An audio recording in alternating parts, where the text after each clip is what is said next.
안녕하세요 여러분. 이 채널은 한국어입니다. 방문해 주셔서 감사합니다. My name is Jasmine. I'm a beginner to Korean self-study and I hope to teach you the basics as I learn them. I know that there's another video that I'm supposed to be uploading, but it's funny because yesterday I was thinking, I don't know where this thought came from, but yesterday I was thinking to myself, when was King Sejong's birthday? Like, what was his sign? Like, who was he? And I looked it up. This was May 13th, so yesterday. It was like May 15th was his birthday, 2 days from now. And I'm like, dang it.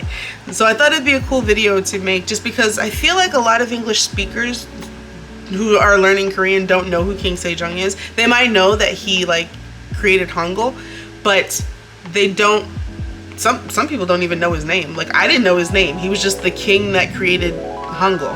And then once I like decided to actually read up on the guy, he was so interesting to me that his name stuck in my head.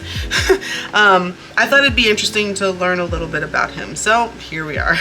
If I get any facts wrong or if there's anything that you think is not correct that I say, please leave a comment down below and let us all learn from my mistakes. It's going way back into time, back to like 1397, I believe. 1397? Yeah, I think so. King Sejong is born as Yi-do, the third of four sons to King Taejong of the Yi dynasty.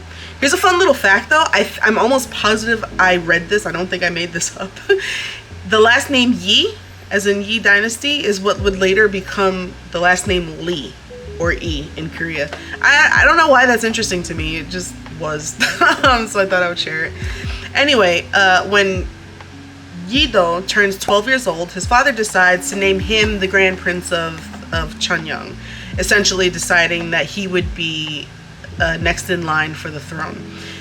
King Sejong had two older brothers that King Taejong decided to pass over because of their erratic behavior. So when King Sejong, or when Yi-do turns 22, his father abdicates the throne, making King Sejong the fourth king of the Joseon dynasty.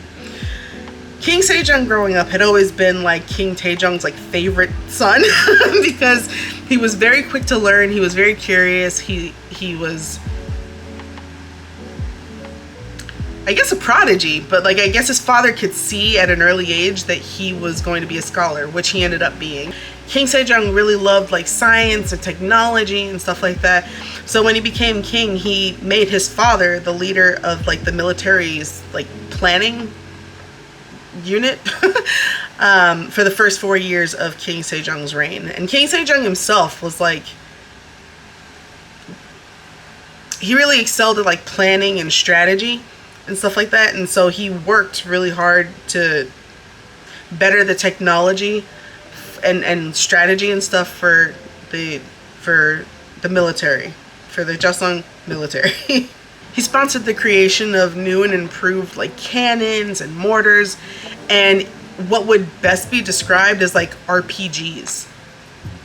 But this is like in the 1400s. I don't know, that boggles my, maybe it's not that big of a deal, but to me that boggles my mind.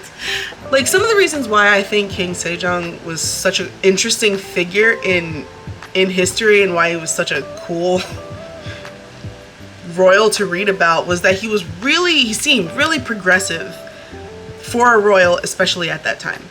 So like, he was a firm believer in like justice and righteousness, and he really did believe that there should be like harmonious relationships between sovereign and subject, right? And he was also a huge believer in education. Like, you know, for most royal kingdoms, at least any that I know of, there was always a huge divide. The only people who could read and write were the very privileged nobles, and the people who weren't that either couldn't afford to learn how to read and write, or they just weren't allowed to. And it was the same way in Korea until King Sejong decided in 1443 to create Hangul. Before that, Koreans had been using the Chinese writing system to communicate, but the problem with that was that Chinese characters didn't accurately represent the sounds that the Korean spoken language made. And so like, unless you were privileged enough to know Chinese, it didn't really help you. So what does King Sejong do? He goes and gathers like 8 other scholars to come and help him create this phonetic writing system for Koreans to use. Now nobles, even Korean nobles, were mad about that. They were not about that because essentially what he was doing was he was making it so that commoners were being just as educated as nobles, or at least were able to read and write. That divide that I talked about before was now becoming smaller, and they were not about that. So much so that they called King Sejong like disrespectful because he was trying to replace the Chinese writing system. And when that didn't work, when King Sejong was basically like, well, I guess I'm mean and rude, whatever, but my people gonna read. When that didn't work, then they tried to tell him, like, you know, making these people learn a new like writing system and stuff is just gonna get in the way. It's just gonna hinder education and politics and stuff. And he was just like, well, tough-ish. My people gonna be smart, so we're creating this writing system so all Koreans will be able to read and write and communicate, okay? He would commission really famous books and poetry to be translated into Hangul so that it was more accessible to the people of Korea, and thus making Hangul more, I guess, enticing to learn, or at least making the books more enticing to read. Then he also just believed in a lot of progressive things. Like, one thing that he believed was that the basis of good government was a ruler with broad-ranging knowledge, virtue, and the ability to recognize and utilize men of talent for government service. Like, it's just interesting to me that this is a king back in the 1400s saying these things. Now, you might think to yourself, like, well, obviously he had to get these ideas and these values from his father, right? You would be 100% incorrect. From what I've read, King Taejong wasn't the best. He wasn't the nicest king, from what I've read. I wasn't there, so I don't know.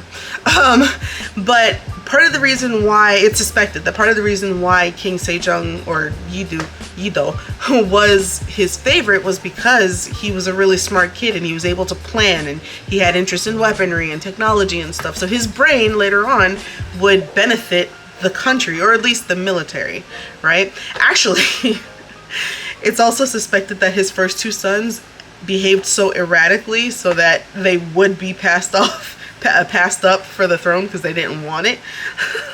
If you're interested in learning more about King Taejong and his family, let me know. I'll make a video about it because I do think he is interesting. I do want to learn more about him. Anyway, it seems like King Sejong always had like the best interest of his people in mind. Like, for example, he would keep a surplus of grain. He made sure he always had a surplus of grain so that if there was ever a drought and like farmers and like, you know, the people weren't able to eat, he would have supplies for them. And then like he reinstated, I don't know who created this loan system, but essentially, apparently, there was like this loan system where farmers could borrow, I guess, grain from the government, and then later on pay the government back with like nominal or small interest. But you know, they didn't starve, so so there's that, I guess. So as I mentioned before, King Sejong was really interested in education. He was a huge proponent for education, so much so that he created grants and other like government support systems to help like encourage young scholars to continue learning. And in his pursuit of advancement, he actually had trusted men go out and like scour Korea for other like young people who showed potential or who could be scholars. And he basically offered these people money to go into the mountains for a year and just learn things about art and linguistics and astronomy and like all this stuff. And I think the point was that he wanted government officials and workers to be well-rounded in many different like areas, which smart, right? He even gave a lower class citizen named Jang Yongshil a government position because he showed great potential, and other officials were not about that. They were not okay with that. But you know, it didn't matter. Jang Yongshil would go on to create like a sundial, or a version of the sundial, and a rain gauge, and a self-striking water clock. But he was a commoner. He was a lower class citizen, and King Sejong saw that like his mind is beneficial. Let's give him a position. Also, you know this dude? That there is Johannes Gutenberg. He's the granddaddy of the printing press. Kind of. Not really. The first metal printing press had been originally invented in 1234 during the Goryeo dynasty by a dude named Cho Yuni. However, during King Sejong's reign, scientists got together and made a better printing press called the Kabincha in 1434, a whole 6 years before Gutenberg. Sorry, Joe. He was also an advocate for the arts. It's said that he was not only a musician himself, but that he created or he developed changonbo, which is a musical notation writing system that was used across East Asia. And previously, musical notation in East Asia didn't include the duration of a note or rhythm, but changonbo included everything. He was also apparently a hero. It seems like Japan had this really annoying habit of like ambushing trade ships that were going between China and Korea, and they would not only steal the goods, but they would also like kidnap the tradesmen. And King Sejong would send diplomats to Korea to speak to the leader at the time. It was basically like, dude, could you control your people, please? This is annoying. Stop it. And the ruler of Japan at the time was like, dude, don't worry, I got you. But then it happened like 3 or 4 times after that. And finally, our man Sejong had enough. He was done. He was like, no more. So what did he do? He goes, this was like somewhere around 1419, I think. I think that's what I read, 1419. He goes into Tsushima with like a couple hundred attack ships and just destroys the island. And in the process, he ended up rescuing some of the kidnapped tradesmen. Some were Chinese, some were Korean. And he almost completely eliminated Japanese piracy in the process. I mean, that's pretty boss. That's pretty boss. I'm sure there's a lot more to discover about this king, but in the, I don't want to make this video too long, so I'll just talk about, I guess, like the rest of his life and kind of how it ended. Among the reasons why I've already mentioned why Korean nobles and officials kind of criticized King Sejong, one big source of contention was that King Sejong was a devout Buddhist. Apparently, Korea, before the Yi dynasty had taken over, was a devout Buddhist country. And then when the Yi dynasty came in, they forced Confucianism to be the national religion. But King Sejong was a devout Buddhist, so much so that he would later on go to like publish Buddhist poetry. And fun fact, apparently his brother, one of his older brothers with the erratic behavior that was passed over for the throne, became a Buddhist monk. So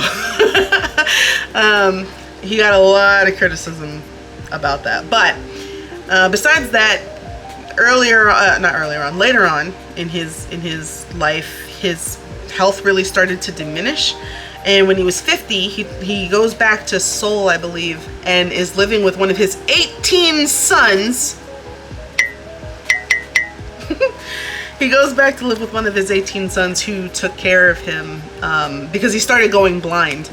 And like I said, his health really diminished, so one of his sons took care of him until he died of a massive stroke and the diabetes. So yeah,